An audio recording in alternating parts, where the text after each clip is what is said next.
Bonjour à tous, j'espère que vous allez bien ce vendredi 13. Donc pour ma part, j'ai eu le droit à un petit accident, surtout des dégâts matériaux. Voilà, une petite douleur à l'épaule, mais sinon ça commence à aller mieux. Donc j'en profite pendant ma petite pause au travail pour vous faire une petite vidéo, non pas sur le vendredi 13 et les superstitions qu'il peut y avoir tout autour, mais sur la stratégie DC Legend. Et je vais essayer d'apporter une réponse et un raisonnement à cette question que j'avais envie de poser depuis longtemps. Voilà, j'espère que vous serez nombreux à commenter aussi sur Facebook, sur YouTube, sur Messenger, euh, voilà, et à donner votre avis sur cette question. Y a-t-il une affinité qui est meilleure dans le jeu, ou du moins plus avantagée? Voilà, donc pour rappel, tout d'abord, nous avons trois affinités qui forment un triangle pierre, papier, ciseaux. Donc une affinité est plus forte sur l'autre et plus faible à contrario à la dernière. Et voilà, inversement, euh, en formant un triangle. Du coup, comme affinité, donc nous avons les personnages physiques représentés par leur logo rouge. D'ailleurs, on les appellera tout simplement les personnages rouges dans le vocabulaire de DC's Legends. On retrouve donc essentiellement des personnages de l'univers Batman, Green Arrow, donc des personnages sans pouvoir qui se battent à main nue ou avec des armes. La deuxième affinité, donc c'est mystique. Donc là, on retrouve les personnages qui tirent leur pouvoir de la divinité ou du surnaturel. Donc on retrouve les personnages de Wonder Woman, les dieux, les magiciens, comme Black Adam, les Atlantes, parce que les Atlantes sont un petit peu les divinités de la mer, Constantine, qui fait partie des magiciens, Ra's al Ghul aussi, Vandal Savage. Donc un petit peu voilà, tous ces personnages à pouvoir divin ou surnaturel. Et en dernière affinité, donc les types énergie, donc représentés par leur logo vert. Donc là, ce sont tous les méta-humains, les extraterrestres, donc les kryptoniens, les Green Lanterns, donc les gens qui ont acquis leur pouvoir au cours de leur vie. Et donc, si pour moi, il devait y avoir une affinité qui était avantagée, meilleure sur les deux autres, ce serait cette dernière, l'énergie. Et je vais vous expliquer en 4 points pourquoi. Donc, tout d'abord, en termes numériques, aujourd'hui, donc 13 novembre, nous avons un total de 144 personnages. Donc, je ne me suis pas amusé à tous les compter. J'ai pris le tableau que Grégory avait partagé et puis j'ai rajouté les personnages qui étaient apparus depuis. Et sur ces 144 personnages, nous avons donc 43 personnages mystiques, donc bleus, 50 énergie, vert, et 51 en physique, donc rouge. Donc en termes numériques, on a plus de chances de croiser un personnage rouge que bleu. Et donc du coup, comme on sait que les personnages verts sont avantagés contre les personnages rouges, si on a plus de chances de croiser un rouge, l'affinité énergie a plus de chances d'être victorieuse, donc est améliorée, avantagée dans le jeu, et du coup est meilleure. Voilà, si vous jouez une équipe verte, 100% verte, là, vous avez plus de chances de croiser une équipe 100% rouge si c'était aléatoire, et donc du coup, vous serez gagnant. Ensuite, donc deuxième point, mais là, ça pareil, c'est quand même un deuxième point numérique, mais un peu plus affiné au niveau de la tier list. Donc si je prends la tier list d'octobre, là aussi c'est pareil, sur la majeure partie des personnages qu'on va voir en PVP, donc c'est le tier A et le tier S, nous avons 18 personnages physiques, 14 mystiques et 18 énergies. Donc là c'est pareil, on a plus de chances de croiser un personnage physique que mystique. Du coup,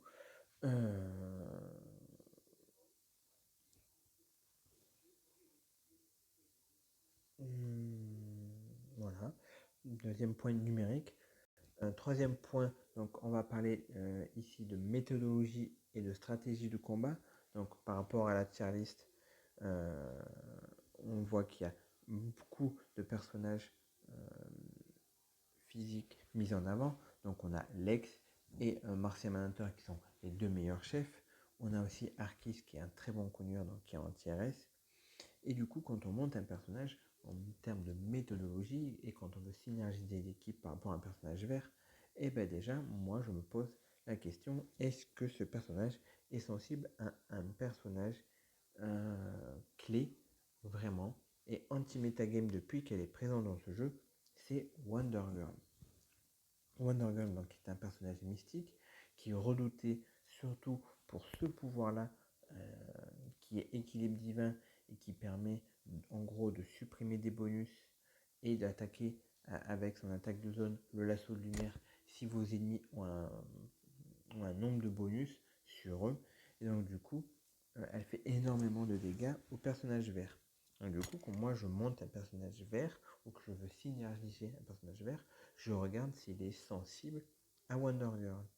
Et sur les 50 personnages de type énergie, il y en a 21 qui se boostent assez pour craindre Wonder Girl. Du coup, je trouve que c'est une méthode de synergie qui est plus simple.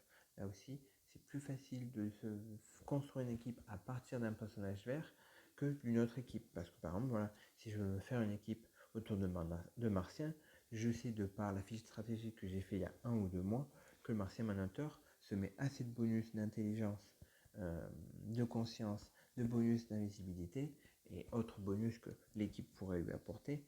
Mais déjà, rien à lui seul, il se booste assez, il a assez de bonus pour craindre Wonder Girl. Du coup, je vais combler l'équipe autour de Martian Manhunter en mettant des personnages qui contre un petit peu Wonder Girl. Donc on peut mettre Donna qui rajoute des consciences pour limiter les dégâts. Je vais rajouter un Azrael pour pouvoir, ou un Buster Girl pour pouvoir tuer dès le premier tour la Wonder Girl en face.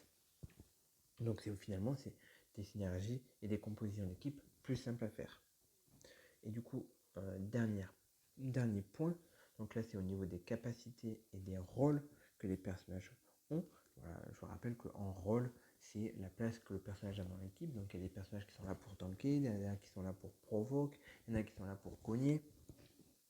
Et donc du coup, sur ces 50 personnages de type vert, on retrouve moins de 10 provocateurs. Et il faut dire qu'un provocateur, c'est une cible facile à battre, puisque toutes les attaques sont centrées sur lui. Et il y a à peu près 50% de ces personnages, donc à peu près 25 personnages, qui sont des cogneurs. Donc qui sont pour but de se booster et de taper très fort pour tuer les autres personnages.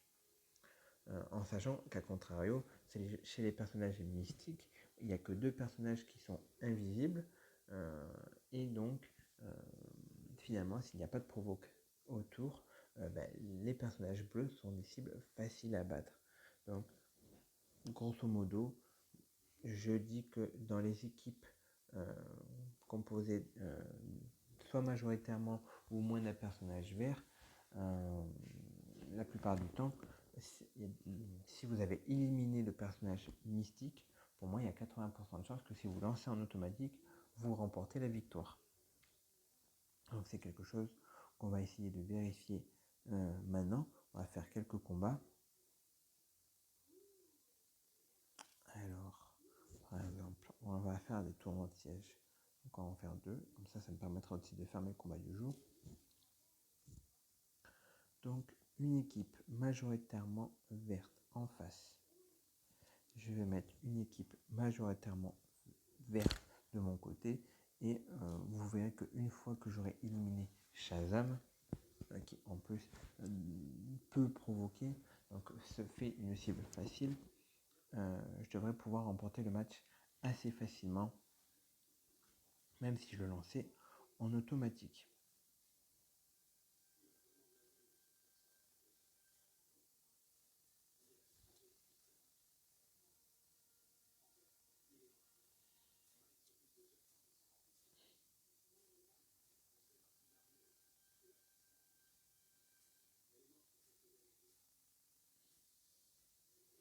Hop, Voilà, donc là, si je le lance en automatique, concrètement, alors je ne dis pas qu'il y a 80% de chances de finir sans perte. Hein, d'ailleurs, je viens de perdre Stargirl. Chose que je vois beaucoup dans la metagame, et je sais que certains d'entre vous ont été surpris, c'est que la metagame actuelle, qui n'a pas changé par rapport à la vidéo que j'avais fait, elle s'est amplifiée parce qu'il y a des nouveaux personnages comme Azrael qui viennent à compléter, des reworks qui sont très très bons, qui rentrent en tiers A et S. Et du coup, c'est une metagame qui s'agrandit, qui se diversifie, puisqu'on a des équipes quand même relativement différentes en PVP. Et elle laisse des surprises, parce que des fois, on a l'impression que telle composition, on amènerait facilement comme avant, on mettait une composition précise, on était quasiment sûr d'avoir 3 étoiles, que maintenant, des fois j'ai la surprise de perdre un personnage, voire deux. Et c'est vrai que du coup, je la trouve, cette metagame, beaucoup plus excitante à y jouer en PVP. Ça lui donne un petit peu plus d'intérêt de vraiment bien choisir ses personnages. Et au moins, ça prouve que une composition n'est pas imbattable et que vous devrez peut-être changer de composition pour finir votre tableau. Et du coup, je trouve cet aspect du jeu vachement intéressant.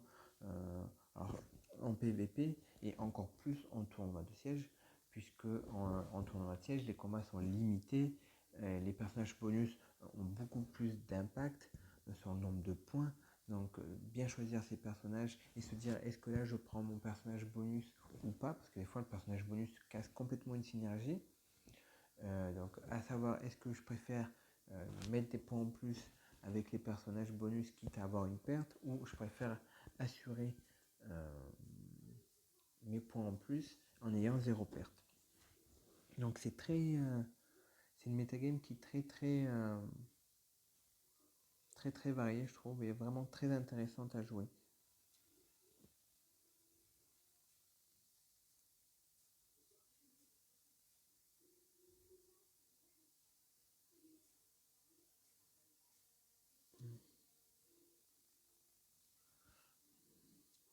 Voilà.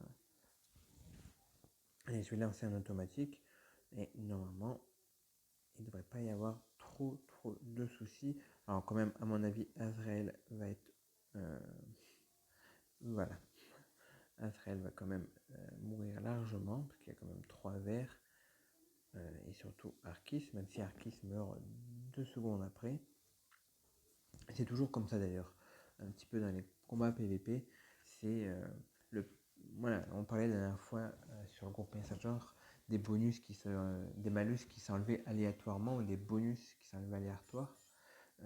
C'est pareil. Aléatoirement, c'est toujours le personnage le plus judicieux chez l'ennemi qui va survivre avec un point de vie ou qui va bénéficier d'une résurrection d'Atrocitus alors qu'il n'a jamais ressuscité aucun personnage avant. C'est toujours ce personnage qui va ressusciter, faire un mort avant de le tuer.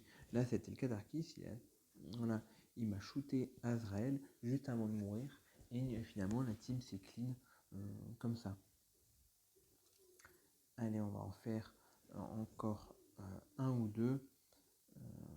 Voilà, donc pareil, je le rappelle, n'hésitez pas à me dire quelle est, selon vous, l'affinité qui est avantagée, qui est améliorée, qui est meilleure dans ce jeu, avec vos raisons. Et le but, donc, c'est d'avoir ce débat et surtout un débat constructif en nous disant voilà, le but du débat, c'est pas de dire non, toi tu as tort, toi tu as pas tort, c'est vraiment c'est telle affinité qui est meilleure et tout. Non, c'est vraiment d'ouvrir un débat, d'avoir différents points de vue, et c'est pour ça que j'avais vraiment envie de le faire. C'est parce qu'il y a des points de vue, on a tous des points de vue différents, on trouve tous que certains personnages sont un peu plus forts que quelqu'un d'autre le pense, et donc je suis persuadé que certains d'entre vous me diront non, c'est les physiques le meilleur parce qu'ils sont plus nombreux, ou à l'inverse c'est les mystiques qui sont meilleurs, ou pour telle ou telle raison. Et j'ai hâte vraiment de voir vos commentaires. Alors j'ai pris un match du classement Sinistro, bon, qui n'a pas l'air très très difficile, parce que la puissance est amoindrie. D'ailleurs celui-là je pourrais le lancer entièrement en mode auto.